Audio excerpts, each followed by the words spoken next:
Hello, welcome to this edition of The Creative Quarantine, born out of necessity and fueled by imagination. My name is Reimers, and this week, we're making flowers. All right, let's see what we're going to need. Plastic bottles, 1 bottle per flower, and most of the flowers that I have made have been using the green, but color does show up better on the clear. Make sure you remove the label and clean those out because we don't want anything sticky. I have an extra fine Sharpie here, which is great for making those detailed marks. But if all you have is a regular Sharpie, that'll work. We're going to be cutting things apart. So you're going to want an X-Acto knife. This will open up things just enough to be able to get scissors in there. I will be using a short pair of scissors, which are great for that detail work. Worst case scenario, you're using your household scissors. If you have any of those marks left that you want to erase, rubbing alcohol with a paper towel will remove those nicely. All right, then we're going to be adding color. Perfect project for all those colored Sharpies that you bought. In the beginning, you want to start with one color and then work your way up to doing different color combinations. We will be using heat to manipulate things. I will be using a tea light candle, and then of course you're going to need a lighter to light that. Make sure you pay attention to what you're doing because we don't want anybody getting burned during this project. It is possible to use a heat gun, but it's much harder to control things to get that desired effect. Then we're going to need a stem. I will be using 14 gauge copper with various tools to be able to shape that. If you don't have copper wire, you can use a shish kebab skewer or a stick out of the backyard. If you're using either one of these, you're going to need glue. Elmer's will work, hot glue gun's better. And then you're going to want to put holes in that plastic to be able to assemble it all together. So you can either use a drill or just use the X-Acto knife. All right, now that we know what we need, let's see what we can create. All right, so I like to get going by cutting off the bottom of the bottle. There's a line that's hard to see on here, but you can definitely see it in the plastic. I use that as my guide to cut it apart. Being very careful. I slowly follow that line. If I get off of that line, it's okay because we're going to be cutting that all away with the scissors anyway.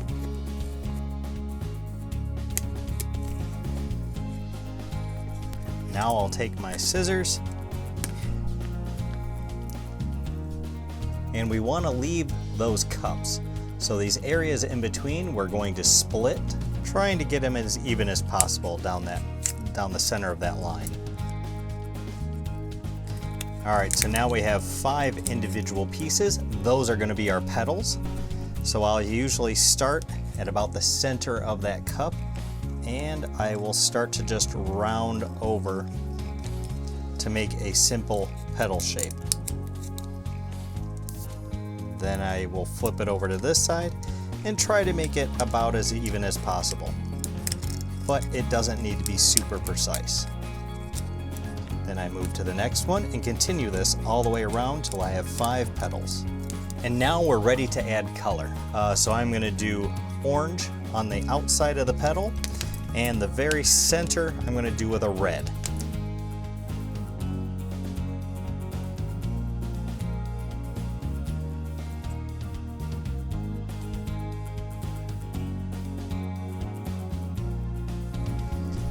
All right, now that the top is done,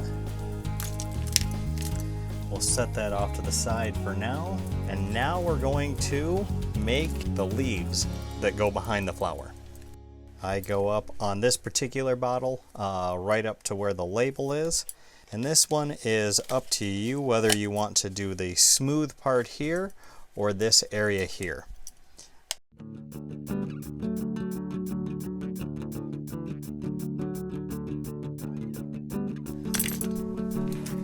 So then I will cut this apart. So now I'll be doing 2 layers of leaves.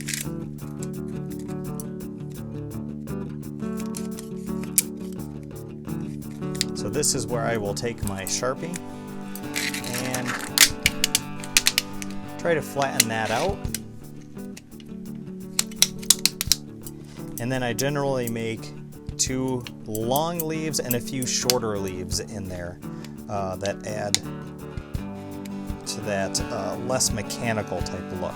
And you want to make sure that your Sharpie marks are dark enough that you can see them, but it doesn't matter if you get crazy with them because we have the rubbing alcohol to remove any excess marks. Alright, now I use those scissors again to cut out those leaves. And then I make these look good, so I don't follow my lines 100%. And I try to cut in a little bit past those leaves.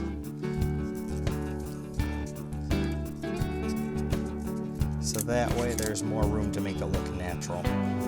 So now I like to do just a little bit of scribbling green in the center that's dark.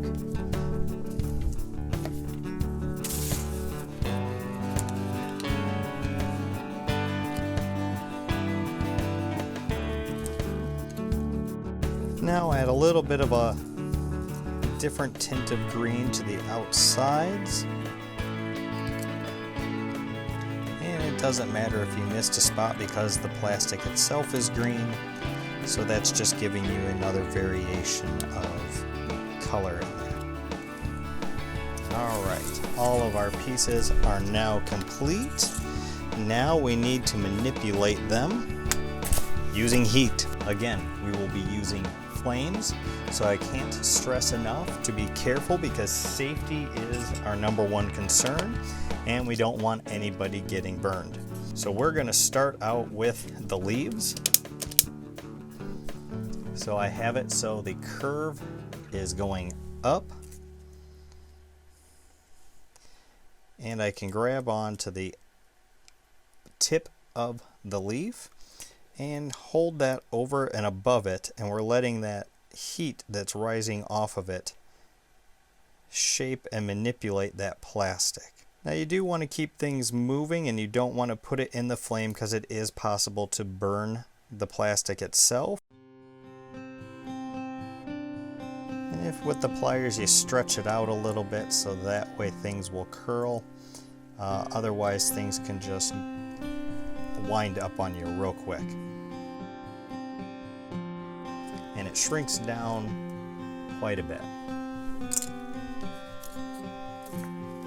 I got a little bit too gooey on that edge, so I just trim it. If you don't have pliers, it is possible to hold it out by hand, but you definitely want to keep things moving much quicker. And you'll also get a lot more curl than you do with these. And there I have my first set of leaves. Yes, they do end up being a little bit more rectangular, but that's where we throw them and overlap them, so that way you get more of that actual circular design. Now with these, you're going to be very careful and just kind of melt this outer edge because you're trying to go for a natural petal shape.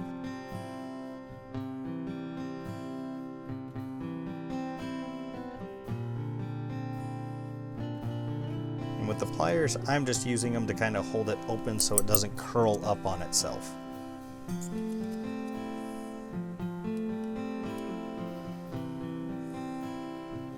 And if things start to get a little too hot to hold, put it off to the side for a minute, let it cool down, and then move on. I'm happy with the way that looks. We blow out our candle, we put that off to the side. So now this is where I go through and I guesstimate where center is. I put the tip in there and then I just twist in circles, not pushing real hard because I don't want to break the tip of the X-Acto knife. And I just keep spinning to create and drill a hole. Same thing with these, guesstimate where about the center looks like it should be. So even if I was going to use a drill, I would still do that, so that way it gives me a point to put the drill bit to where it won't just go all over.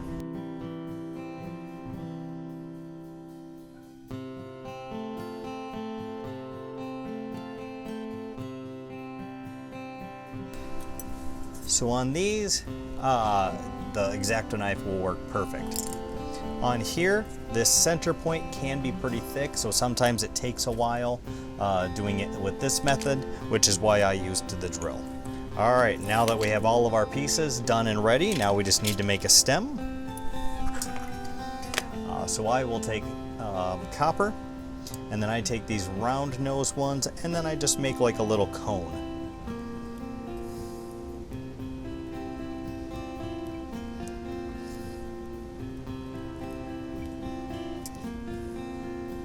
Trying to make the stem as centered as possible on that coil. Then you just push that right through.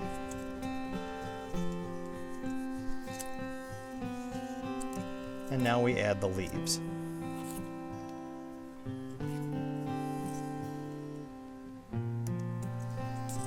And this is where you'll want to spin it around a little bit just to see where those leaves look good when they come out. Add in that second layer.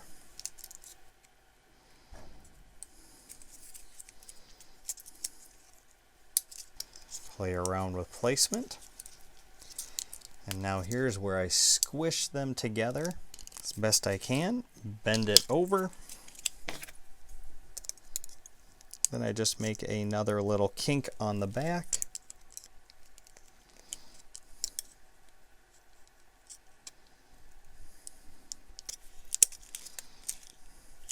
And then I'll go back to that hard surface.